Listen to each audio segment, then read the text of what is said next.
मर्द हजरात बीवी के खानों के अंदर बड़े कीड़े निकालते हुए आपको नजर आएंगे। बेगम साहिबा आज आपने जो ना नमक बहुत तेज कर दी, आज आपने मिर्ची तो इतनी भर भर के डाल दी हैं कि खाया नहीं जा रहा। बेगम साहिबा चावल जो ना थोड़े से कड़े लग रहे हैं, अभी आलू जो ना अभी सही तरीके से गले नहीं है।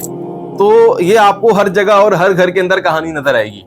जब अल्लाह के रसूल अलैहिस्सलातु वस्सलाम की सुन्नत को हम देखते हैं, सुभान अल्लाह, अल्लाह के रसूल ने कभी किसी खाने का ऐब नहीं निकाला कि आज नमक बहुत ज्यादा है या नमक कम है, आज मिर्चें बहुत ज्यादा हैं या मिर्चें बहुत कम हैं।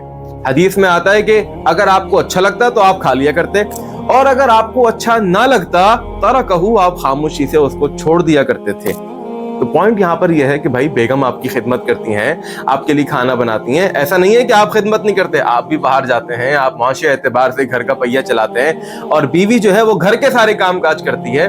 तो कभी कभार अगर मैं ये कहता हूँ, जितने भी हमारे नौजवान यंगस्टर्स जो भी शादीशुदा नए नए शादी के बंधन के अंदर जुड़े हैं या कई साल शादी के बंधन के अंदर गुजार चुके हैं, भाई अपनी बेगम साहिबा का ख्याल रखा करें।